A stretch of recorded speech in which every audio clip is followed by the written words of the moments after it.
Hello, bienvenue dans cette vidéo. Je m'appelle Valérie, je t'aide à trier, ranger, vider les affaires qui prennent trop de place chez toi ou dans ta vie. Et aujourd'hui, je vais te parler justement de comment faire sortir les affaires d'une habitation, qu'elle soit à toi ou qu'elle soit à quelqu'un d'autre. Le but de cette vidéo, c'est surtout de te partager ma propre expérience et aussi de te montrer en gros les avantages et les inconvénients de chacune des possibilités pour qu'au final, toi, tu puisses y voir plus clair et que tu puisses peser le pour et le contre et te dire, ok, maintenant que je vois ce qu'il y a dans la balance, eh bien, je prends finalement telle décision.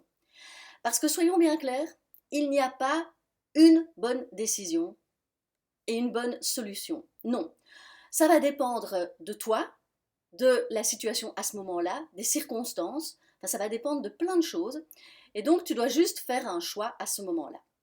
Soyons bien clairs que l'idéal, c'est clair que c'est d'éviter d'avoir tous ces objets. Donc c'est plutôt faire de la prévention. Évidemment, en ayant moins de choses chez soi, donc en achetant moins. Mais par contre, quand on se retrouve face à un fait qui est là, c'est-à-dire il y a toutes des affaires, qu'elles soient à toi ou pas à toi, il y a en tout cas à prendre une décision et il n'y a pas à se dire oui mais quand même ça ne devrait pas être comme ça devrait être autrement. Non, il y a juste à faire face à la situation telle qu'elle est. Et donc en résumé, tu auras la possibilité soit de jeter, soit de donner, soit de vendre. On va vraiment regarder les différentes solutions et ces différentes hypothèses, qu'est-ce qu'elles nous proposent en fait? Quels sont les avantages, quels sont les inconvénients? Donc, pour jeter, généralement, ça va être quand même assez pratique parce que on parle à ce moment-là d'une déchetterie. Et le plus pratique, c'est que généralement, on peut tout y mettre. C'est eux-mêmes qui trient en fait les matériaux, que ce soit du métal, du bois, de l'électroménager, des déchets peut-être toxiques comme des restes de peinture. Donc c'est assez facile. Généralement, en tout cas je parle pour la Belgique, tu peux aller soit déposer toi-même les choses sur place, ou bien tu peux aussi les faire venir pour autant que tu aies X, enfin tu peux aller jusqu'à X mètres cubes. Donc renseigne-toi, regarde un petit peu près de chez toi ce qui fonctionne. Et dis-toi que parfois ce sera un premier choix, entre guillemets, quand les objets auront déjà bien vécu et qu'en fait ils seront cassés, ils seront en mauvais état, ils ne seront pas réparables. Parfois ça sera la seule solution et parfois ça deviendra un dernier choix si vraiment il n'y a pas eu d'autres possibilités, si tu n'as pas pu les donner ou les vendre. Donc première solution, les jeter. Deuxième solution, donner. Là, un petit peu regarder sur Internet pour trouver ce qui existe dans la région dans laquelle tu habites. Et tu peux regarder ce qu'il y a comme ressourcerie, comme donnerie, comme association. Alors bien sûr, pour tous ces endroits-là, généralement, la grande différence, c'est que bien sûr, ils ne vont pas tout prendre. Ils vont sélectionner ce que eux reprennent. Donc tu trouveras peut-être des endroits qui reprennent des livres, des CD, des cassettes vidéo, des DVD, enfin voilà, de tout. Enfin pas de tout, mais certaines de ces choses-là. Tu auras peut-être des associations qui vont récupérer des jouets d'enfants. Enfin, ça va vraiment dépendre. Et donc ça, je t'invite vraiment à chercher sur Internet, à regarder ce qui est possible. Euh, En sachant qu'il existe aussi sur Facebook, il existe des groupes, soit c'est par endroit, donc c'est en fonction de là où tu habites. Moi, par exemple, je vois en effet ce que les gens donnent dans les environs et j'ai mis en fait des choses là-dessus. Dans ce cas-là, ce qui peut être assez sympa, c'est que c'est nettement plus entre particuliers, d'une personne à personne. Et donc, ça peut être très sympa de voir que quelque chose dont on n'a plus besoin fait plaisir à quelqu'un. Donc, ça demande quand même un petit peu de travail généralement.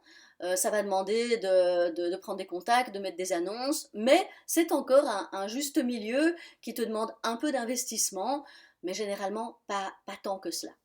Alors la dernière solution, bien sûr, c'est de vendre.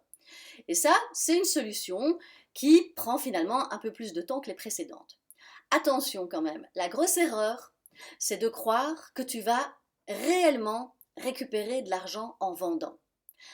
Il faut juste savoir que oui, tu pourras récupérer un peu d'argent, mais ça sera plus de l'argent de poche, et c'est tout à fait cool, mais par contre, les objets du quotidien, globalement, ils ne prennent pas de la valeur. sauf si ce sont des objets de marque, des objets très particuliers, mais ça je ne m'y connais pas spécialement, mais même des objets que toi tu as achetés assez cher, ce n'est pas pour autant que tu arriveras à les vendre à un bon prix. Donc ça, il faut tout de suite sortir de ce mythe-là, de ce fantasme-là.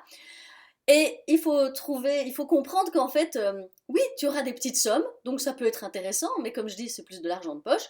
Mais par contre, espérer des grosses sommes, ça risque de ne pas être le cas et d'être plus compliqué. Et de nouveau là, tu vas devoir peser en fait dans la balance, te dire, ok, est-ce que pour moi finalement c'est plus lourd et contraignant que cool et d'avoir du plaisir, ou bien est-ce que, ah ben en fait oui, mais c'est encore cool et ça me fait plaisir et c'est ok de passer du temps, de l'argent, parce que parfois ça va te prendre un peu d'argent, parfois ça va te prendre de la place, de l'énergie.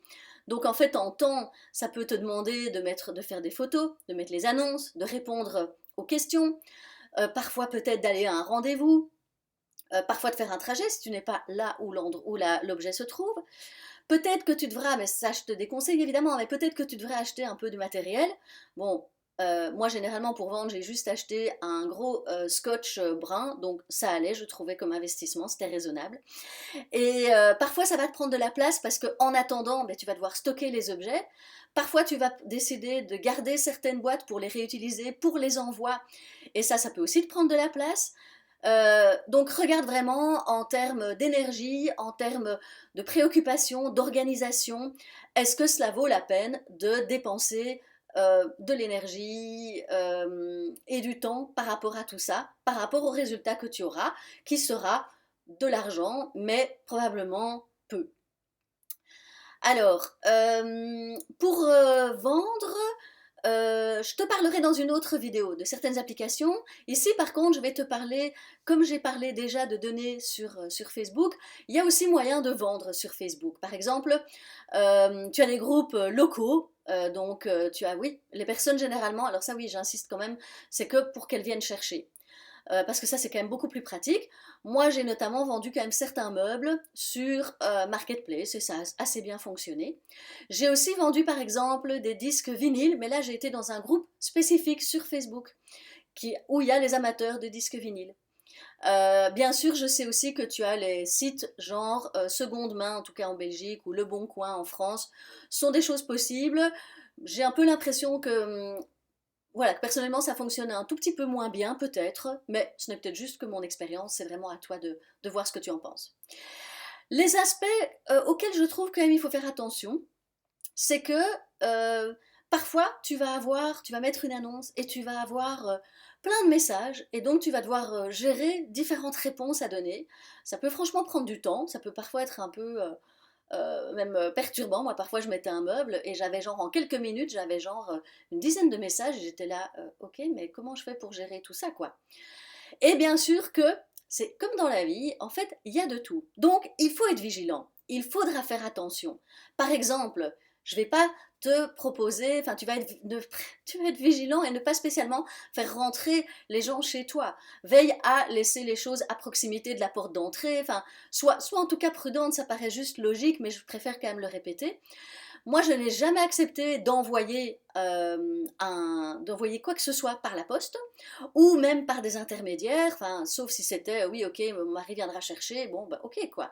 En fait, la personne, elle vient sur place, elle te donne l'argent, elle prend l'objet et c'est bon. Et elle repart et c'est fait, c'est emballé, c'est pesé, en ordre. Attention, parfois tu auras des gens intéressés qui te donneront un rendez-vous et puis qui ne viendront pas et qui ne te feront même plus signe, tu n'auras plus de nouvelles. Ça fait partie du côté, c'est dans la vraie vie quoi. Les humains, ils sont comme ça et parfois on a des surprises. Et parfois les gens vont venir voir et parfois ils vont peut-être négocier aussi sur place. Donc à toi de voir si tu es ok de négocier, si tu es ok, enfin c'est vraiment à toi à mettre finalement les règles, à voir ce qui se fait. Et j'ai envie de dire, ça fait un peu partie du jeu. C'est parfois on gagne, parfois on perd. Ça fait partie, on joue et on essaye de s'y retrouver pour un mieux, pour que chacun en tout cas s'y retrouve au mieux. Donc voilà, j'espère que ça t'aura apporté des renseignements, des idées concrètes, des pistes, des endroits aussi où tu dois peut-être faire attention. Et pour moi, le plus important, c'est vraiment de regarder la balance et de te dire, ok, c'est quoi les avantages, c'est quoi les inconvénients, est-ce que je suis prête à passer du temps, à mettre de l'énergie là-dedans, en sachant que oui, j'aurai sans doute des choses en retour, mais peut-être pas beaucoup. Parfois, il y a le côté humain qu'on aime bien, mais ça a ses limites parfois aussi dans le temps ou dans... C'est vraiment à toi, en fait, à mettre le cadre de ce que tu veux. Mais en tout cas, je trouve que ce sont des chouettes expériences. Ça vaut la peine de tester, de vendre, de tester, de donner. Et comme je disais, de toute façon, il n'y a pas une seule bonne manière de faire. Donc, laisse-toi mener aussi par l'énergie qui est là au moment où tu feras les choses. Et après, tu passeras peut-être à autre chose. Et c'est nickel, quoi. Mettre en commentaire tes propres expériences. Qu'est-ce que tu as aimé? Qu'est-ce que toi tu conseilles finalement? Quelle est ton expérience de tout cela? Et ben, je te dis à très bientôt dans une prochaine vidéo pour parler d'autres choses et notamment des applications pour vendre. On verra comment ça fonctionne. À bientôt, bye bye.